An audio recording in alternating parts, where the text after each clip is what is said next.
Dios te bendiga, querido hermano. Qué bueno saludarte en este momento. Hoy quiero invitarte a estudiar la palabra del Señor. Nos corresponde leer el Salmo número 35, una plegaria, un clamor del salmista pidiendo ser librado de sus enemigos. Él pide protección. Este salmo está dividido en 3 partes.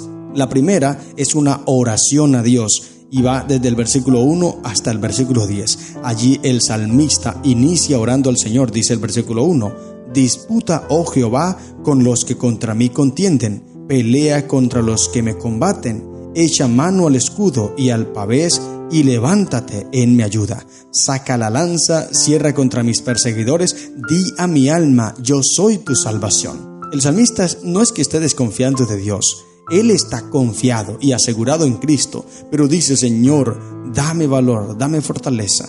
Así que esta primera parte es una oración y allí sigue diciendo más cosas. El salmista orándole a Dios. Así que esta es una oración, un clamor angustioso del salmista cuando es perseguido por sus ex amigos que le pagan con intenso odio su amor hacia ellos, y allí manifiesta todo lo que está viviendo, todo lo que está pasando, lo que le está ocurriendo, le cuenta al Señor. Y es lo que nosotros debemos hacer, querido hermano. La oración es esa llave tan linda que Dios nos ha regalado, ese privilegio hermoso que el Señor nos ha entregado para que estemos confiados. La oración es fortaleza, nos da esperanza, y la esperanza es la mejor fuerza motivacional en la vida cristiana, es la esperanza. En la oración encontramos esto. ¿Estás pasando por una crisis? Ora al Señor. ¿Estás alegre? Ora al Señor. En todo tiempo clama a Dios. El salmista nos enseña esto, a orar, a confiar y a depender absolutamente de Dios. Y el versículo 1 al 10 expresa esa oración. Ahora, la segunda parte en la cual se divide este salmo va del versículo 11 al versículo 18. Y allí el salmista describe a esos enemigos. Dice el versículo 11: Se levantan testigos malvados, de lo que no sé me preguntan. Me devuelven mal por bien para afligir a mi alma. Pero yo, cuando ellos se enfermaron, me vestí de cilicio, afligí con ayuno mi alma, y mi oración se volvía a mi seno. Entonces él está expresando: mira, Dios, estos hombres enemigos eran amigos míos. Ellos estaban enfermos, yo oraba por ellos, me afligía con ellos, me entristecía con ellos. Es decir, yo los comprendía, yo los ayudaba, pero ahora buscan el mal. Ahora procuran dañarme, ahora procuran hacerme mal. Nótese bien esta experiencia. En vez de él querer el daño de sus enemigos, él ora por ellos. Él no paga mal por mal, sino bien por mal. Es lo que dijo Cristo Jesús. Esa es la misma enseñanza. Así que del versículo 11 al 18 habla de esto. Puedes seguir leyendo, no vamos a entrar mucho en detalles, pero tú puedes entender allí esa descripción que el salmista hace de sus enemigos. Y trata de ver si tu vida está pasando por algo igual. Yo creo que no. Esto nos indica, querido hermano, que tú y yo no tenemos excusa para alejarnos de Dios, para desesperarnos, para angustiarnos, para desconfiar de Jehová. Mira el salmista lo que está viviendo, mira lo que está soportando, todo lo que tuvo que experimentar en su vida, y aún así, él seguía confiado en el Señor.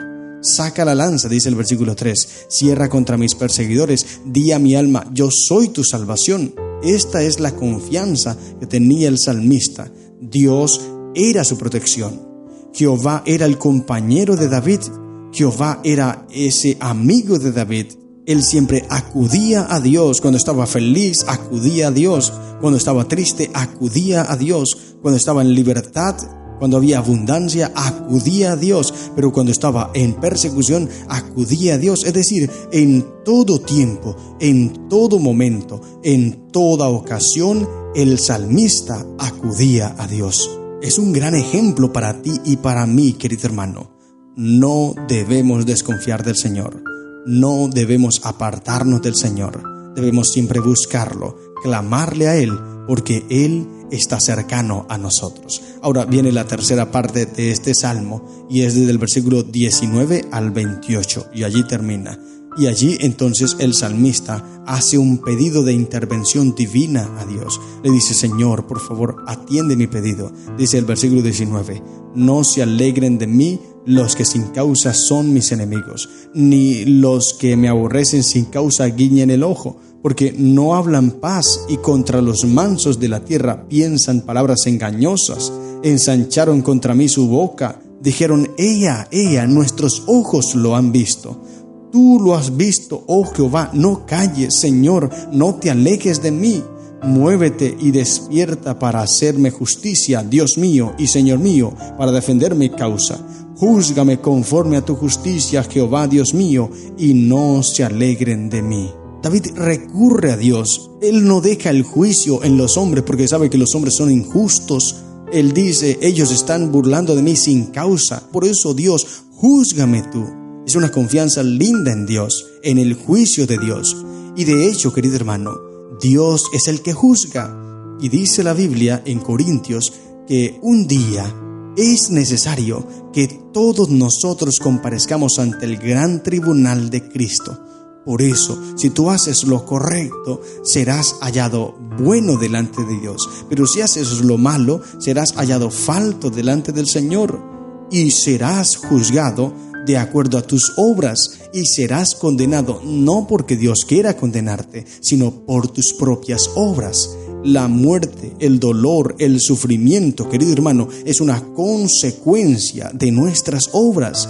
No es obra de Dios, no es creación de Dios. Dios no creó el mal, Dios no creó el sufrimiento, Dios no creó la muerte. Él no se deleita en eso, al contrario, la muerte, el dolor, el sufrimiento es un resultado de nosotros habernos desviado del Señor, de nosotros haber escogido el mal, de nosotros haber escogido lo que el enemigo nos ofreció. Ese es el mal, es el sufrimiento. Y el salmista David lo está expresando aquí, por eso le dice, Señor, ayúdame, tú eres mi salvación, tú eres el único que me puedes juzgar, por eso júzgame tú, oh Señor.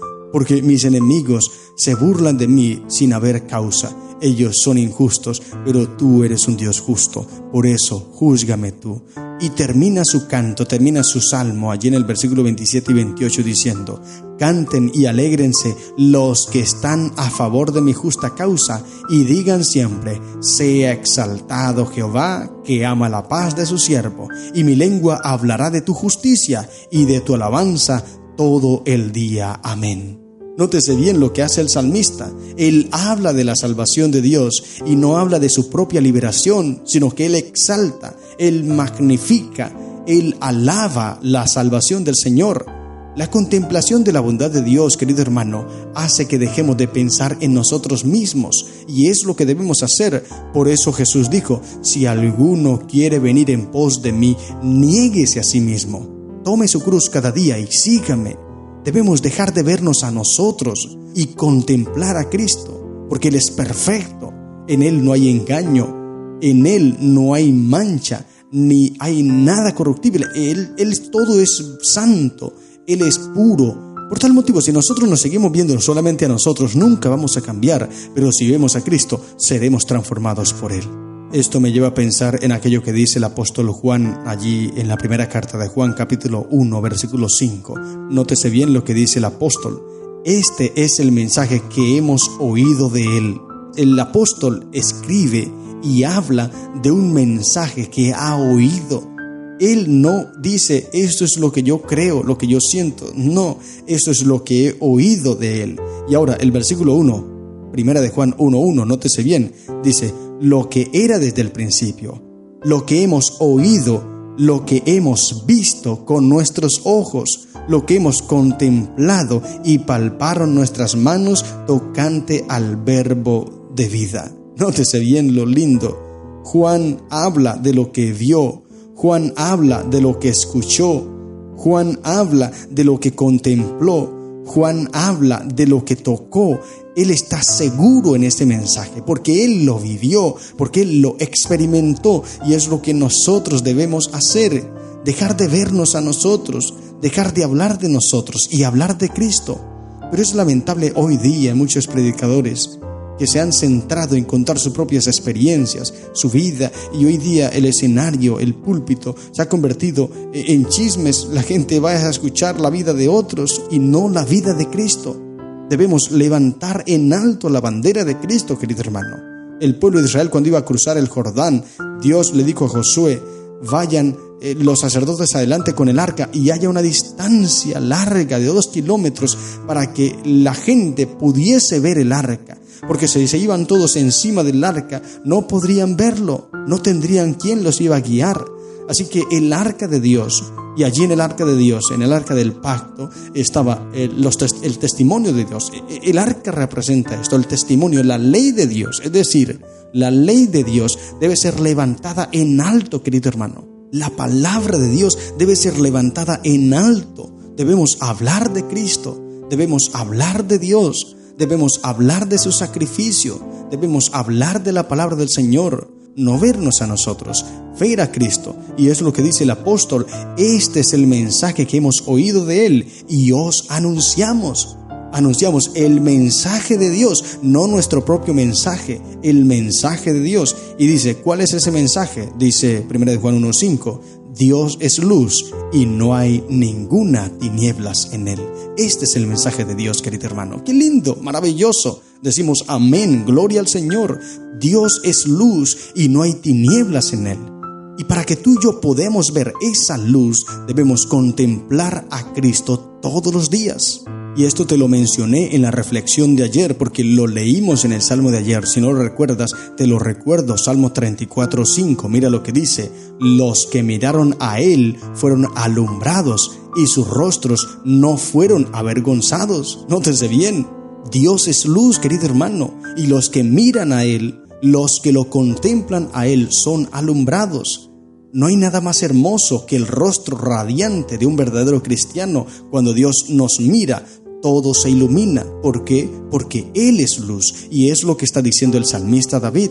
Por eso él dice: mi lengua hablará de tu justicia y de tu alabanza todo el día. La contemplación de la bondad de Dios, querido hermano, hace que nosotros dejemos de pensar en nosotros mismos y veamos a Cristo Jesús. Mira lo que dice la sierva de Dios Elena de White en la carta 32 del año 1890. Ella dice: se necesita educar, disciplinar y ejercitar la lengua para que hable de las glorias del cielo, para que converse del incomparable amor de Jesucristo.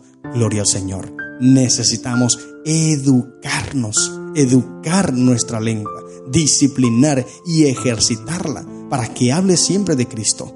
Debes educar también tus ojos, educar tus oídos, para que tus ojos vean la luz de Cristo, para que tus oídos escuchen la voz de Cristo. Y cuando lo hagas, entonces puedes encontrar que en Dios no hay tinieblas. En ese capítulo y en el capítulo 2 el apóstol Juan sigue diciendo muchas cosas lindas. Una de esas que dice es que el que está en Cristo está en luz y no hay tinieblas en Él. Y cuando está en luz, en Él no hay tropiezo, dice. No se tropieza una persona que está en luz porque sabe por dónde va, porque sabe por dónde camina. Puede ver el camino, puede ver los hoyos que hay, puede ver los tropiezos que hay y los esquiva.